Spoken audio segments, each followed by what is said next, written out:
शिवावर रामचंद्र भगवान की, सत्य सनातन धर्म की, भारत माता की, गौ माता की, गंगा माता की, प्रयागराज भगवान की, भेड़ी माधव भगवान की, पूज्य संतों की, नमः पार्वती पति।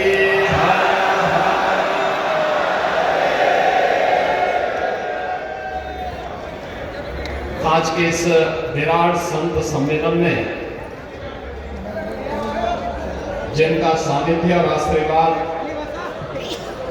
प्राप्त होने वाला है, ऐसे जगत गुरु सिंहाचार्य पूज्य स्वामी वासुदेवानंद जी महाराज, पूज्य संत युग पुरुष स्वामी परमानंद जी महाराज, जगत गुरु रामानुजाचार्य पूज्य स्वामी वासुदेवाचार्य जी महाराज,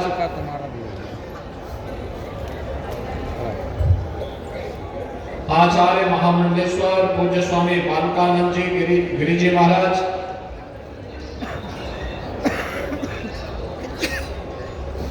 पूज्य संतगण, भानुपुरा पीठ के पूज्य शंकराचार्य स्वामी ज्ञानानंद तीर्थ जी महाराज, पूज्य संत स्वामी जितेंद्रानंद जी महाराज,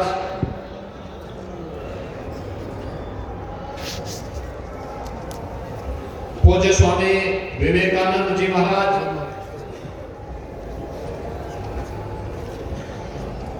जत्थेदार हरजीत सिंह जी,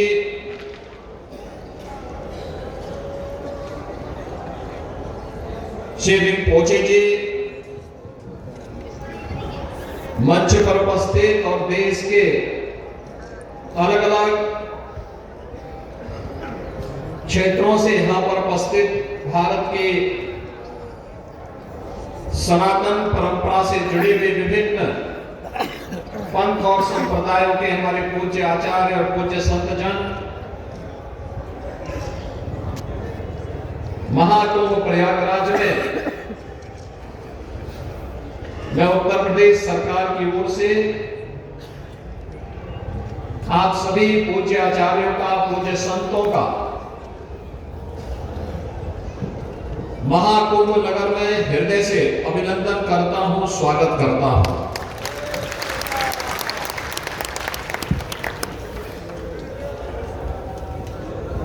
भारत की सनातन धर्म की परंपरा का एक दिव्य और भव्य रूप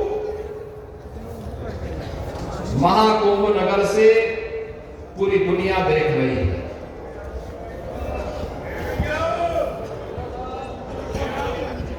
यहां का संदेश पूरे देश के लिए उसी प्रकार का दिव्य होना चाहिए और मैं इसके लिए धन्यवाद दूंगा कि विश्व हिंदू परिषद ने, माननीय आलोक जी ने, हमारे संगठन मंत्री जी ने, हमारे केंद्रीय पदाधिकारियों ने माननीय दिनेश जी के सानिध्य में उसे भव्य रूप देने का जो प्रयास किया और लगातार इस पर्व का चिंतन और मंथन चलता रहा। आज इस विराट संत सम्मेलन के माध्यम से वो हमें देखने को प्राप्त हो रहा है।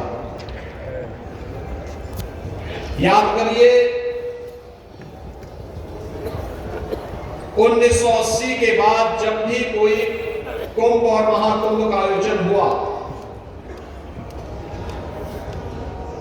विश्व हिंदू परिषद के नेतृत्व में पूज्य संतों ने जो भी संकल्प लिया वह संकल्प मूर्त रूप लिया और ये हम सब की वर्तमान पीढ़ी का सौभाग्य है कि समय अशोक जी और केंद्र बिंदु थे विश्व हिंदू परिषद के, जिनके नेतृत्व में पूज्य संतों के आशीर्वाद से जो संकल्प पारित होते थे, वे संकल्प एक एक करके आज हम सबको अपनी आंखों से देखने को मिल रहे हैं। गत वर्ष पूरी दुनिया ने देखा है, हर सनातन धर्मावलंबी ने एहसास किया है कि अयोध्या में श्री राम जन्मभूमि पर 500 वर्षों का इंतजार समाप्त हुआ। मर्यादा पुरुषोत्तम प्रभु श्री राम अपने भव्य और दिव्य मंदिर में विराजमान हो रहे हैं। आज आपने देखा होगा कितने लोग अयोध्या जा रहे हैं। मैं एक आंकलन निकाल रहा था, 2016 में अयोध्या में कुल 2,36,000 श्रद्धालु गया था,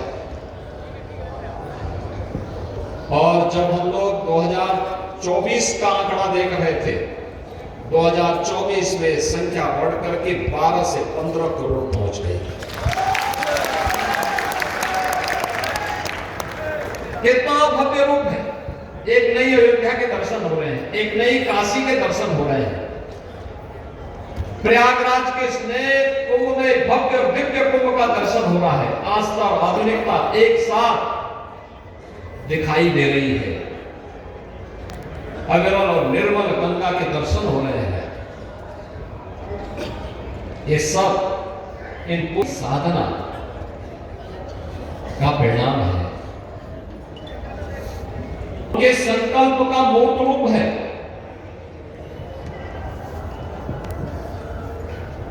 और उसे मूर्त रूप देने के लिए ही हमारी ऋषि परंपरा ने इस प्रकार के आयोजन, इस समागमों, कुंभ के देश के 4 स्थानों पर, कभी प्रयागराज में, कभी हरिद्वार में, कभी नासिक त्र्यंबकेश्वर में, कभी उज्जैन में, और इन आयोजनों के माध्यम से हम सनातन धर्म को, इस देश को एक नई दिशा दे सके। भारत के अंदर जन्मे हुए इन सभी उपासना विधियों के लिए एक मंच बनकर के विश्व हिंदू परिषद आगे बढ़ा। चाहे वह सनातन धर्म की परंपरा से, वैदिक परंपरा से जुड़े हुए संतों की परंपरा हो, या फिर बौद्ध परंपरा से जुड़े हुए हमारे भक्त और उनसे जुड़े हुए पूज्य संत हो, जैनी परंपरा से जुड़े हो या फिर सिख परंपरा से, उन सबको एक मंच मिल रहा है। वाल्मीकि समुदाय से जुड़े हुए हो, या फिर रैदासी परंपरा से जुड़े हुए संत हो, या फिर कबीर पंथ की परंपरा से जुड़े हुए, उनका एक मंच बना विश्व हिंदू परिषद। और उस मंच के माध्यम से जब एक साथ हुंकार आगे बढ़ी, तो देखते ही देखते 500 वर्षों का इंतजार समाप्त हुआ। अयोध्या में श्री राम जन्मभूमि पर भगवान राम का भव्य मंदिर।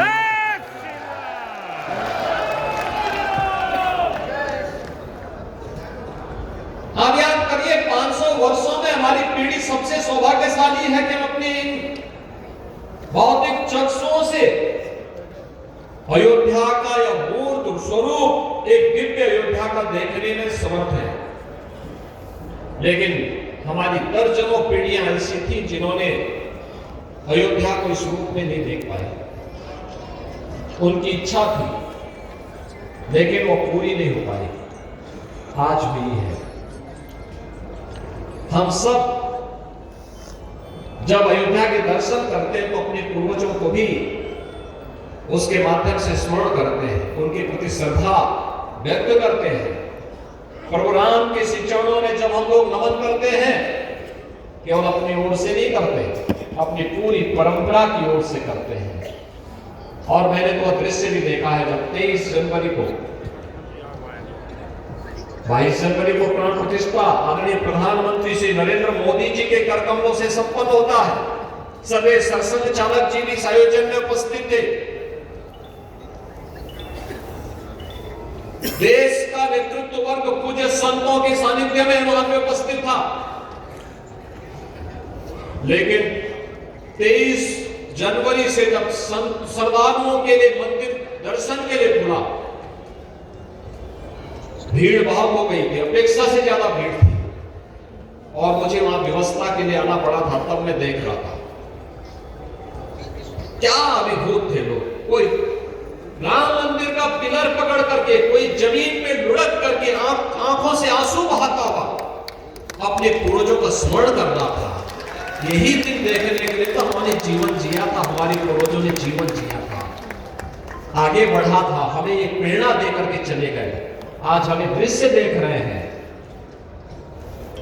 बहनों और भाइयों, ये दृश्य पूर्वजों के संकल्प से साकार होता है। लेकिन याद रखना, संकल्प को साकार करने के लिए धैर्य भी चाहिए,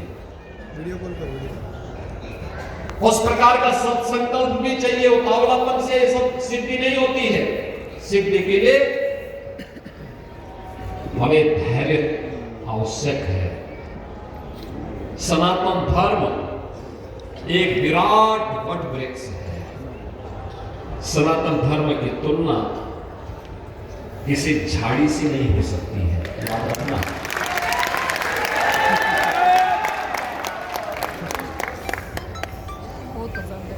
बहुत संकीर्ण मानसिकता से हम लोग सनातन धर्म की चर्चा करते समय कभी भी कोई ये बात नहीं कहे।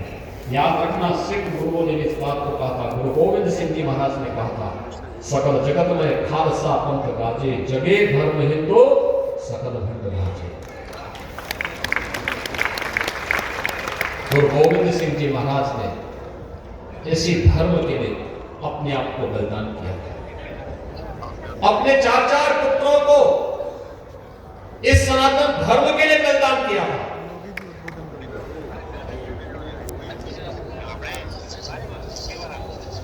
बाबा अजीत सिंह, बाबा जुझार सिंह, बाबा जोरावर सिंह और बाबा फतेह सिंह इसी सनातन धर्म के लिए शहीद हुए थे। गुरु तेग बहादुर जी महाराज ने कश्मीर में सनातन धर्म की रक्षा करने के लिए अपना बलिदान दिया था। ये सब कुछ सनातन धर्म के लिए, वे कभी अलग हो ही नहीं सकते। जोड़ने की ताकत होनी चाहिए हमें, और ये संदेश कुंभ के माध्यम से जाना चाहिए। ये संदेश भारत के अंदर जन्मी हुई हर उपासना विधि के लिए इस कुंभ के माध्यम से जानना चाहिए। अच्छा कहा जगत गुरु रामानुजाचार्य पूज्य वासुदेवाचार्य जी महाराज ने, भगवान राम तो एकता के लिए कार्य करते रहे, परिणाम अपने आप आया। एकता का कार्य उन्होंने निषाद राज को भी इसी प्रयागराज में गले से लिया। उन्होंने जंगलों में जाकर के, दंडकारण्य में जाकर के ऋषि मुनियों को अभय प्रदान किया था। वहां के कोट को उन्होंने, भील को, वहां के वनवासी जातियों को अपने साथ जोड़ा था। और उसी दंडकारण्य के बाद जब वे आगे बढ़ते हैं तो सबरी को भी उन्होंने अपना सानिध्य प्रदान किया था। यह है सनातन धर्म की परंपरा।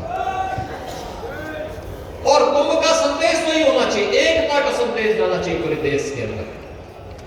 याद रखना, लाखों की संख्या में पूज्य संतन इस समय इस महाकुंभ नगर में है, लाखों की संख्या में, और हर एक मुंह से संदेश एकता का होना चाहिए। सनातन धर्म की एकता के माध्यम से एक ही संदेश होना चाहिए कि महाकुंभ का एक ही संदेश, एकता से अखंड रहेगा ये देश। जय श्री राम। त्रिवेणी का संदेश, एकता से अखंड रहेगा ये देश, और अखंड रहेगा ये देश तो सनातन धर्म भी सुरक्षित है, भारत की हर उपासना विधि भी सुरक्षित है, पूज्य संत भी सुरक्षित हैं, और अयोध्या की तरह जो आपकी तमन्ना है वह तो सब साकार होना ही होना है।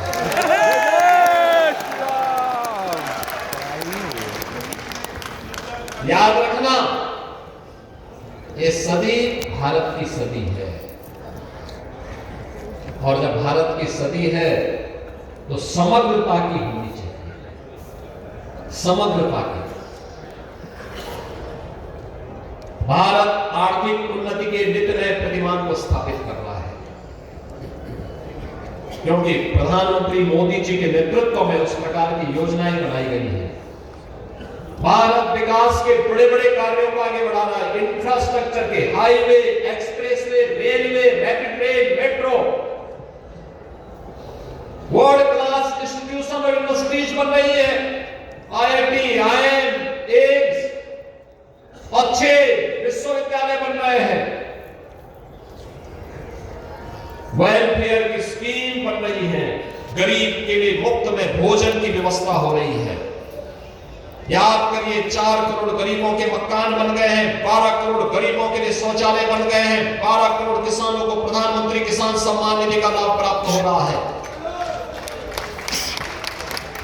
10 करोड़ गरीबों के घर में LPG के कनेक्शन मुफ्त में पहुंच गए हैं। 80 करोड़ लोग फ्री में राशन की सुविधा का लाभ प्राप्त कर रहे हैं। यही तो है राम राज्य,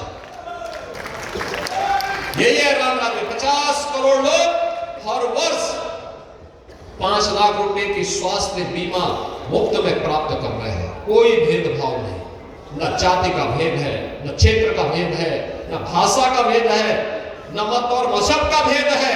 जो भारत का है योजना का लाभ प्राप्त कर रहा है, कहां भेद है? यही तो राम राज्य है, यही राम राज्य है। लेकिन आध्यात्मिक और सांस्कृतिक रूप से समृद्ध करने का दायित्व तो आप सब पूज्य संतों के हाथों में है। आप जो दिशा तय करेंगे, देश उसी दिशा में जाएगा, संस्कार उसी प्रकार से बनेंगे, और ये दायित्व आपको भी लेना होगा। अगर देश का नेतृत्व ले रहा है तो आपको भी लेना है, और कुंभ से संदेश लाना है। ये जो सारी व्यवस्था हुई आप ही के सबके सानिध्य में हुई है और आप ही के लिए हुई है। कुंभ तो आपके लिए है, आपके सानिध्य में करोड़ आज के दिन पे, यानी 13 जनवरी से अब तक, कल तक 10 दिन में 10 करोड़ लोगों ने स्नान किया है। आज 2 करोड़ श्रद्धालु प्रयागराज में महाकुंभ नगर में हैं। दुनिया के अंदर कहीं इस प्रकार का आयोजन नहीं हो रहा, कहीं नहीं हो रहा है, कहीं नहीं हो सकता। ये सामर्थ्य केवल आपके पास है, आप कर सकते हैं। और अगले 35 दिनों के अंदर, यानी 45 दिनों के इस महाकुंभ आयोजन में 45 करोड़ से अधिक श्रद्धालु आने वाले हैं। 45 करोड़ से अधिक श्रद्धालुओं का मतलब दुनिया की तीसरी बड़ी आबादी, तीसरी बड़ी आबादी। इतनी बड़ी ताकत किसी के पास नहीं है, ये केवल भारत कर सकता है। सनातन धर्म के आयोजन, इस प्रकार के आयोजन लगातार 45 दिनों तक एक सिलसिला, और मां गंगा, यमुना, सरस्वती का, त्रिवेणी का इस महासंगम, इस महासमागम को अपने साथ समाहित कर सकने की सामर्थ्य रखता है। आप एकता में ध्यान दीजिए, भारत समृद्धि की नई ऊंचाई को प्राप्त कर लेगा। आप बांटने वाली ताकतों से सावधान रहिए। भारत अपनी समृद्धि और अपना स्थान पूरा विश्व के अंदर बना लेगा, कोई समस्या नहीं उसमें। लेकिन एक प्रयास हमारे स्तर पर भी होना चाहिए, और इसलिए मैं आप सबसे विनम्र अपील करूंगा, कुंभ का संदेश एकता का संदेश होना चाहिए। कुंभ का संदेश ऐसा संदेश होना चाहिए कि हम जाति के नाम पर नहीं बटेंगे, क्षेत्र और भाषा के नाम पर नहीं बटेंगे, किसी अन्य वाद के आधार पर नहीं बटेंगे। हम सनातन धर्म के अंदर भले ही हमारे हर उपासना विधि अलग अलग हो, पंथ और संप्रदाय अलग अलग होंगे, लेकिन सबका लक्ष्य सनातन धर्म के मूल्यों की रक्षा करते हुए भारत की मजबूती होनी चाहिए। भारत एक, भारत श्रेष्ठ भारत का होना चाहिए। और जिस दिन आप सब मिलकर के पूज्य संत जन इसके लिए हमेशा प्रयास किए, विपरीत परिस्थितियों में कार्य किए हैं, गुलामी के कालखंडों में झूलते हुए कार्य किए हैं, आज भी संभव है, आज भी संभव है। और याद रखना, सनातन धर्म सुरक्षित है तो हमारे मठ, मंदिर, मत और संप्रदाय भी सुरक्षित है। अगर भारत ही सुरक्षित नहीं तो सनातन धर्म भी सुरक्षित नहीं, कोई मत, मजहब, संप्रदाय सुरक्षित नहीं। और इसलिए सबका ध्येय एक ही होना चाहिए, सनातन धर्म के प्रति, उसके लिए हम कार्य करें। और अपील मेरी हो कि सनातन धर्म को किसी संकीर्ण दायरे में कैद मत होने दीजिए, मत होने दीजिए। उसके तुलना छोटे छोटे उन बोर्ड और उससे मत करिए। बहुत विराट स्वरूप है जी सनातन धर्म का, बहुत विराट स्वरूप है। उस विराटता को बनाए रखिए। उसी में आपकी भव्यता है, उसी में दिव्यता है, उसी में आपका सम्मान भी है और भारत का स्वाभिमान भी है। उसी को बनाए रखने के लिए हम सबको मिलकर के कार्य करना है। और मुझे अच्छा लगा जब मैं यहां पर आया, मुझे सर्वे अशोक सिंघल जी का स्मरण फिर से याद आया। कुंभ का आयोजन प्रयागराज में हो, हरिद्वार में हो, नासिक त्र्यंबकेश्वर में हो, उज्जैन में हो, संतों को एकजुट करने के लिए वे प्राण से लगते थे।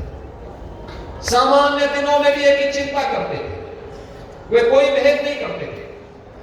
उत्तर हो, दक्षिण हो, पूर्व हो, पश्चिम हो, यहां तक कि नेपाल हो या भूटान या दुनिया के अंदर किसी भी कोने में किसी सनातन धर्मावलंबी और किसी संत के ऊपर अगर कहीं कोई उंगली उठती थी, सबसे अधिक चिंतित कोई एक व्यक्तित्व देखने को मिलता था, सर्वे अशोक सिंघल जी दिखाई देते थे।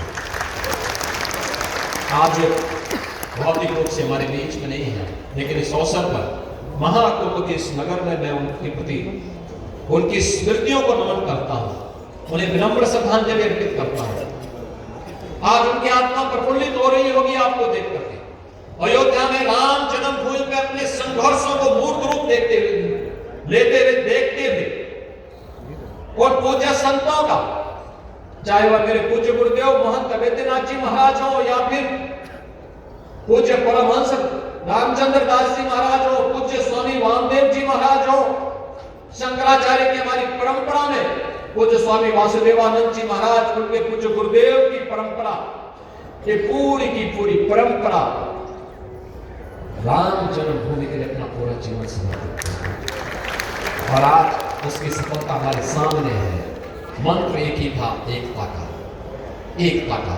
उस एकता का संदेश इस कुंभ से हम जरूर, इस महाकुंभ से जरूर देंगे, इस विश्वास के साथ, पूरी शालीनता के साथ, पूरी धैर्य धीरता के साथ। अधीर नहीं होना है, पूरी धीरता के साथ, पूरी शालीनता के साथ इस पूरे आयोजन में आप सभी लोग सहभागी बनेंगे। यहाँ पे दिव्य और भव्य कुंभ का आनंद लेंगे। इसी में हम सबका सम्मान है, सनातन धर्म का सम्मान है, भारत का सम्मान है और इसका संदेश देश और दुनिया तक पहुंचाने का काम करेंगे। आप सबका मैं एक बार फिर से हृदय से अभिनंदन करता हूं, स्वागत करता हूं। नमः पार्वती पति हर हर।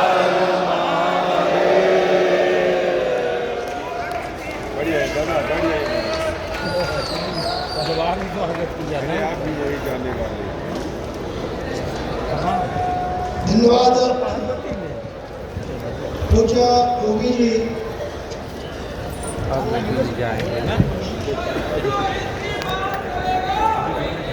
आप लोग सब बैठे रहे, सभी लोग बैठे रहेंगे, सभी लोग बैठे रहे। मुख्यमंत्री जी पूज्य संतों से मिल रहे हैं, आप लोग सब अपने स्थान पर बैठे रहे। अभी संत सम्मेलन चलेगा, अभी बहुत संतों का उद्बोधन है।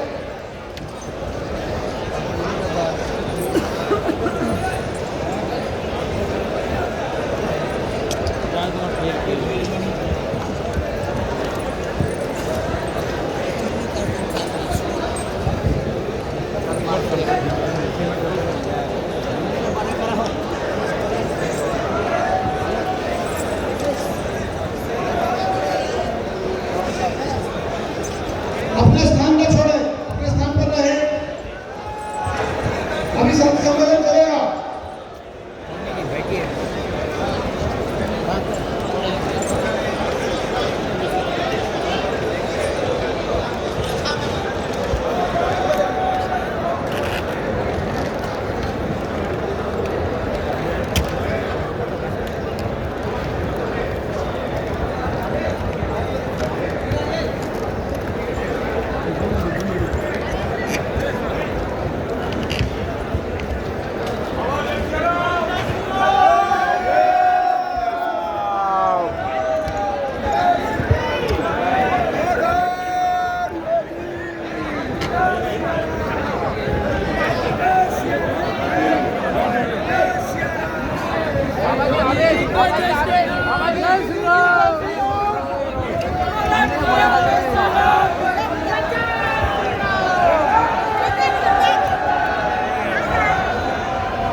भाई साहब सबसे इधर आ जाइए माता जी जरा इधर आ जाइए